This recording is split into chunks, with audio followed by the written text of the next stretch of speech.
What is up, everyone? Welcome to another Premodern video. We're going to be playing in the Showdown. This is the qualification tournament that feeds from the Magic Online Society leagues, and this is the top 16 players of the past two leagues, if I'm not mistaken. And we're going to be playing Replenish. This is a deck that I have always been very impressed by, and I think it's extremely powerful. I took this list largely from Pablo Marcos, who actually beat me in with it in a previous showdown not that long ago. And I think that Pablo has been killing it lately, and it's in no small reason because of one, his deck choices, and two, his actual tuning of these decks. So we see that the key addition here is some Savos Web that find their place in the main deck and the sideboard. There are a couple of things that this does. Number one, it makes the Oath, the Red-Green Oath matchup a lot better, and this is what I was playing when I lost to Pablo playing Replenish, and he got me real good. So this card is absolutely spectacular there, and it just randomly hosts other matchups that can be problematic for this style deck, namely Standstill. So having access to a card that in a pretty seamless way helps in matchups that can otherwise be a bit problematic is kind of amazing. So the rest of the combo is fairly straightforward. Like, we are using cards like Intuition, Frantic Search, and Attunement in order to put some combination of Opalescence, Parallax Wave, and Parallax Tide in our graveyard, so that then we can just go ahead and get everything back together with Replenish. This makes it so Opalescence makes it so Parallax Wave and Parallax Tide become creatures, and then thanks to Parallax Wave and some fancy footwork of stack triggers and stack abuse, we can actually exile all of our opponent's creatures and all of our opponent's lands permanently. So this combination is obviously very strong, extremely powerful. And yeah, this deck is kind of amazing because not only can it assemble that combo, but also just playing a value Parallax Tide or a value Parallax Wave can be extremely powerful. Opalescence by plus Wave, even in and of themselves, they can just make sure that your opponent never has any creatures on board. And then we can, of course, combine our Parallax Tide and Parallax Waves with a Seal of Cleansing in order to get rid of 5 of our opponent's creatures or lands, respectively. Also, you know, Seal of Cleansing is a pretty strong card in the format, so we're not necessarily unhappy to have these cards in our deck, so that's pretty nice. We are also, because we are basically 4-drop dot deck, we are using soul lands like Ancient Tomb and City Traders in order to speed up our spell casting endeavors. And you know, we have a bunch of like blue and white colored sources because, well, we want to be able to cast our spells, right? In the sideboard, we have access to some extra Seal of Cleansings, and then some Orange Chant to beat counter magic, which can be pretty strong. Deep Analysis as a way to grind against decks, as I was saying, like Landstill or the Rock and stuff like that. Mana Short, another key spell in a matchup like Landstill. We have an extra copy of Savos Web for matchups where that is relevant, and then some Hydroblasts for the red decks. The final card that we see here is some copies of Exalted Angel, and this is a very strong pivot plan, because obviously your opponent is going to remove all of their Swords to Plowshares, since, well, there's literally no targets in the entire deck, and even though Opalescence makes Wave into a creature, well, turns out that Wave can exile itself and save itself from Swords to Plowshares. So your opponent is very likely to just remove all of their removals from from their deck, and then you can punish them by playing an Exalted Angel on as a morph on turn 2, and then potentially flipping it on turn 3 and start to go to town. So I think that it's a very strong pivot plan that it's extremely hard for our opponents to be ready for. All of that is what I have to say about this deck. We're going to be playing it in round 1 of this showdown, so pretty excited to give it a shot. I tried it once a while ago, and I thought the deck was very strong. I just got destroyed by some Meddling Mages, which is one of this deck's weaknesses, by the way. But yeah, we're going to be playing it in this showdown, so if you're enjoying the content, make sure you hit that like and subscribe button, and I'll see you for round number 1. Okay, so this is round number 1, and this hand is not short of spectacular. So we have turn 2 Intuition, turn 3 Replenish. Don't mind if I do. We can also plow this Jackal Pup. Unfortunately, oh, okay, no, yeah, we still need to go for a Darker Waste on turn 1. This means that we're going to be taking 1 point to plow the Jackal Pup. I'm trying, because I'm otherwise going to be taking 2 hits from this Jackal Pup. So that's 4 damage versus 2 damage that I'm going to be taking from this Darker Waste. So I guess it's worth it. So we're going to go a Darker Waste, ship the turn back. We plow the Pup. Turn 2, we Intuition. And then turn 3, we just exile all of my opponent's lands. Another Pup, an opponent with a missed land drop. That's kind of a big deal. So Ancient Tomb. Oh, I guess that I don't actually have lethal here, because I will need to steal Attunement. So we're going to take 2 here, down to... My opponent's going to give me 1 of those cards to go in my hand. There's Lava Man. So let's Intuition. I'm still going to take 1 of each. 1 Tithe, 1 Wave, 1 Opalescence. My opponent should probably give me the Opalescence, and then we're going to Attunement next turn. Frantic Search would win. Yeah, so they correctly gave me the Opalescence. This is the only one that cannot actually do anything to the board. Another Replenish. Okay, so I think it's better for me to actually do this here, because I may find a source to Plowshares, which may save me 2 more points of damage. So I think it's correct for me to do this right now. So Being Opalescence, Being Attunement, Being a Land, and I guess another Darker Waste. Did not get there. We're going to be able to Replenish next turn, taking a bunch of damage, but then that's going to leave my opponent with no board.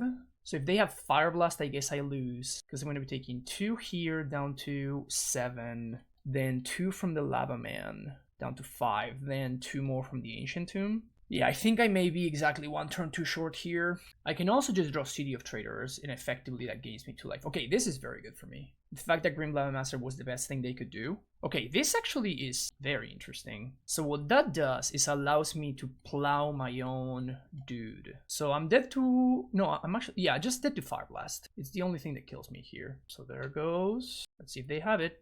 Looks like they don't. So what we're going to do here now is going to be Parallax Wave the Jackal Pup, then wave the Grim Lavamancer, then wave the other Lavamancer, then wave itself. So what this does, now the Parallax Wave exiles itself, this trigger goes on the stack, and now it comes back. So now all of the exile triggers happen, and those creatures never come back. Now we're going to do the same thing here. Exile a land, then use Parallax Wave to exile my own Parallax Tide. Now all of those triggers go on the stack, the lands get exiled, and now I exile the Parallax Wave itself, and the Parallax Tide comes back. And there we go. So we're actually at a virtual 6 life here, because I can always source to Plowshares my own Attunement. Opponent doesn't have a land, so I think we may actually be able to win here. So these fadings happen, they don't really matter. Frantic Search. There's no reason to play it, but there's also no reason to not play that card here. And with my opponent being at 10, and if I do have to actually exile my own thing, it may be better to cast this Frantic Search here, because I may find... Okay, I did find another Parallax Wave. So I can actually just cast this wave here. I guess I don't have to. I already played my land. I'm just going to untap here. So if I do that, I cannot actually hold... Oh, that's not true. I can actually use Parallax. I forgot about this part. So this actually gives me infinite mana, because I can float mana. I forgot about this interaction. So I exile my own land, make sure that it goes under the Parallax Wave, exile the other land, and now I exile the Parallax Wave. The lands come back untapped. I have forgotten about this interaction. Man, this deck is so cool. So now wave exiles wave. The Tide comes back, and now the wave exiles itself. This is really sick. Okay, ship the turn back. So now I am free to, even if my opponent finds something, I can just exile my own Parallax Wave with this Source to Plowshares in response to gain the life. Okay, we got there on the draw against Burn. Pretty cool. Let's bring in this Hydroblast. And I guess I do want Seal of Cleansing. What do we want to cut is the question. I don't think I want to cut all of the Dig. I feel like this card should stay in.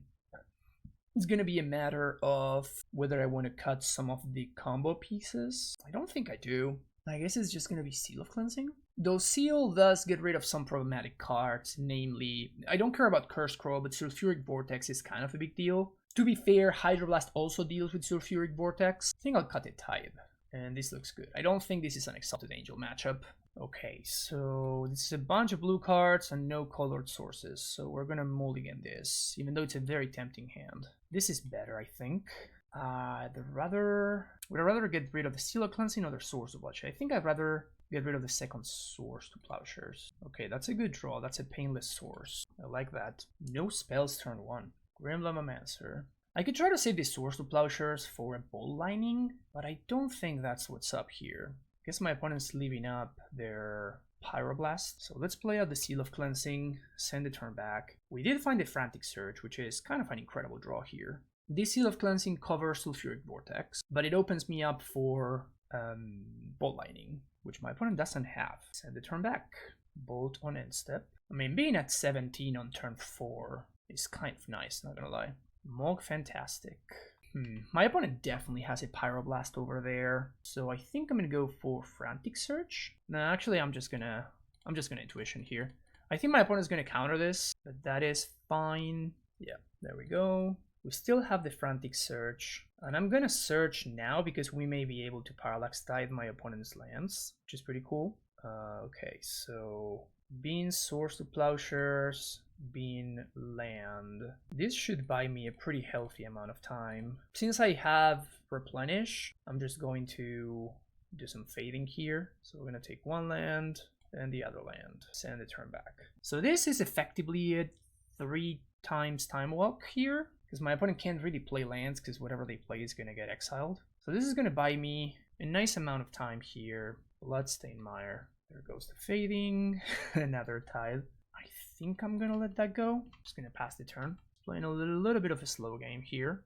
Tap, fade again, play land, send turn back. So next turn I'm actually going to cast the other Parallax Tide.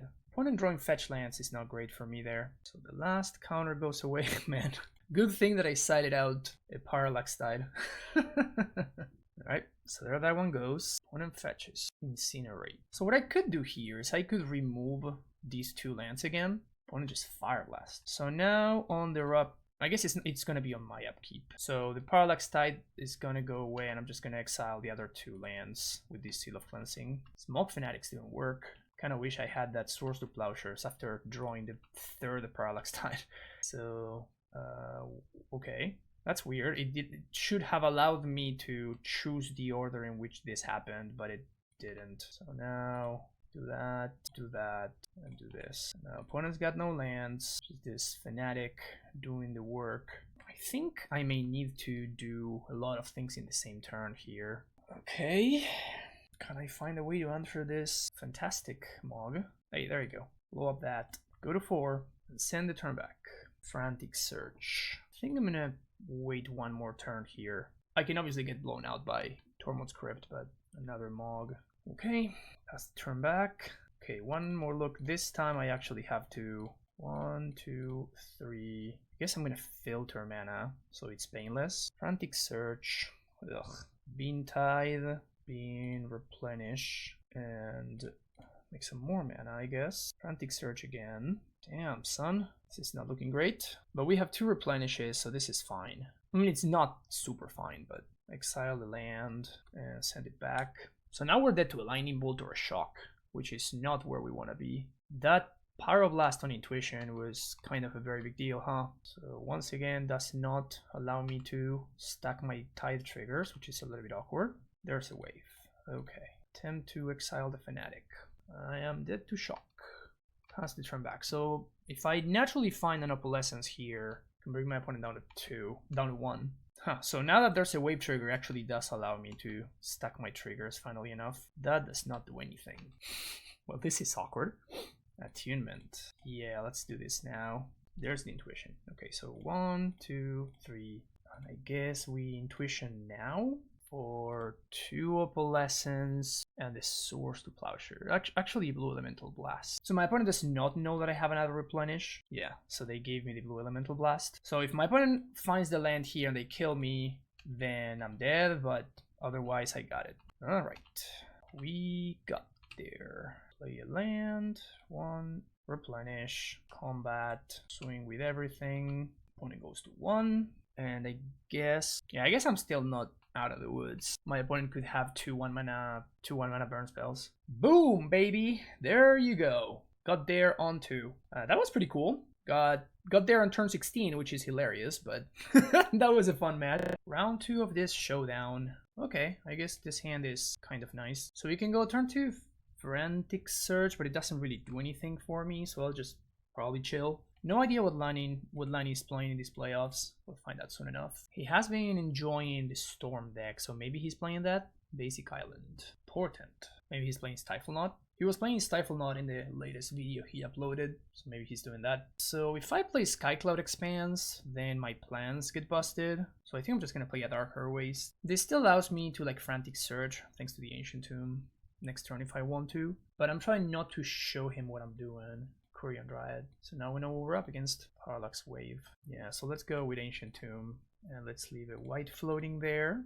Nice. So we'll probably gonna get to bin land, Seal of Cleansing, I guess. We can either wave or I think I'm gonna do this. There's definitely an argument for using for dropping the Tithe in that spot, but I want to play the wave so that my opponent cannot just play Meddling Mage. Although I guess if I play Tithe, they cannot play Meddling Mage, so there's that. Korean Dryad's gonna pick up some counters, but I want to believe that we definitely got some value from hiding the information as much as possible. So the extra points of damage that I took from these Darker Wastes are probably worth it. Gonna ping that. I'm not gonna take any more unnecessary damage though. A little bit of fading action going on. City of Traders. I definitely want to Painless Source before I start messing around with that. So I'm just not gonna give him a chance to use a counterspell here. Passes the turn. Once again, I don't think I need to cast the Intuition there. So this is the last land we're gonna play. And here is a Parallax Tide. He may have to counter this. Yep, he agrees. So that's one less counterspell to slug through. Holding on to the Flooded Strand. I can't believe this matchup is good. I have to imagine that it's terrible. Still gonna try my best. I see cantrips and cantrips and cantrips. So much cantripping. He's got the proper sleight of hand arts at least. There's that going on. So many sleight of hands. Sleight of land. Another Parallax Wave. I think I'll Intuition an end step. He may counter it, but then there's not much I can do about it anyway. I have to slug through the counter magic anyway. And he gushes. That's bad for me. Mox Diamond. Meddling Mage. Naming Source to Plowshares. Second Meddling Mage. Uh-oh. Probably naming Parallax Wave. Naming Replenish. Intuition. Still think we get 3 Replenishes. Maybe should have gotten Opalescence or something. Fetches of Portent. That's a wave. Probably has to counter this one. Okay, so there's the counter spell. And we're going to, I guess, pass the turn. Hope that he doesn't find another counter spell. Gonna take 4 here. Oh, okay, that's the lock. Yeah, third Meddling Mage is just one too many. So this one just names Parallax Wave and I'm locked out. I have no more answers. Okay, pretty nice play from his side. Okay, so sideboarding. Love me some Exalted Angel here. I guess Mana Short. Although I guess Mana Short is kind of awkward into the stupid, what's his name? The stupid Moxen. Orm's Chant is good though. I think I like Orm's Chant better than Mana Short actually. Let's take a couple of Tides, maybe an Intuition. Kind of want this deep analysis. Yeah, let's just cut down on Intuitions. Maybe cut a Seal and just leave the Singleton Parallax Tide. Yeah, let's go with that. Game number 2. I mean, I guess I'm gonna keep a hand like this and then just hope for the best. Basic Plains, ship the turn. Turn 1, Sleight of Hand. Definitely need to hit some lands here, but I'm hoping this deep analysis is gonna do some work. Redundant Replenish, not really where I want to be. I'd rather just be hitting land drops. There's a Meddling Mage. I imagine this one names Source to Plowshares. We have 23 cards. The draw that is a land. Oh, Parallax Wave. Okay, cool. Allow it. Get out of my face, Mage. Oh, miss land drop. Oh, I really hope that's not a death sentence. Now this we found Attunement. Attunement is fine. So that means that any land that we find can actually allow us to start doing the thing. Truly would have been awesome to find a land there. Okay, land drop. Nope. Is that the very last copy of Intuition? Good thing that I played 25 lands, you know? Really hoping he doesn't have Armageddon. Tell you that much. Can we find a soul land? Let's draw a soul land here real quick so we can do the thing. Names Replenish. Soul land. So at this point, I think we're just too far behind to be able to win. Like this is naming Replenish, which means that, you know, we're gonna need to resolve a wave or a Source to Plowshares before we're able to do anything at all. And also, like, even this deep analysis doesn't really do anything here because we're going to be taking a ton of damage from this Queen Dryad. So I think we have this one turn to find a soul land so that we can play and resolve this Parallax Wave, and he does have the counter spell or the Daze. We're probably just going to be too far behind to be able to come back. I still think I'm supposed to keep this hand, right? Like, I have answers to the first Meddling Mage or Queen Dryad. Like, I actually have like a game plan that I'm working towards, but you know, this deck is really mana hungry. Okay, I've seen enough. Yeah, that was a very unsexy way to end that game. That was pretty, just pretty lame. But yeah, I mean, I played 25 lands in this deck that people usually play less lands with. I played 27 and people were like, oh, you're crazy, you're playing way too many lands. I'm like, I don't think I am. So like next time that I try that deck, I think I'm actually going to go for something like 26. That seems like splitting the difference. And yeah, I think 25 is just one too little. Especially considering how many like Stone Rains are in the format right now. I know how many Pablo is playing, but like, you know, you saw how he just hit every land drop and he won because of that. Like, I cast 4 land destruction spells against him and he was still able to like hit every land drop, and he only won because he hit every land drop. So it is really important for this deck to hit land drops. It's pretty funny that I just realized that I referenced Pablo beating me in the challenge because I'm literally just playing this match against Lani in between in between challenge matches, and I just lost to Pablo. So that's where that comment came from. Sorry about that, I just got confused. So yeah, this deck is very strong, man. I really like it. I think it's super powerful and it's doing something inherently pretty broken, but as we just saw, like it is 4-drop city. So if I am going to be playing this deck in the future, I would definitely want to have at least land number 26. 25 seems like a little bit too little. Pablo somehow just manages to, every time he faces me, just draw a million lands. He makes it look like he's playing 35 lands or something, and I never have enough LD to keep up with him. But yeah, it's just very, very hard for this deck to do anything when it doesn't have its mana going.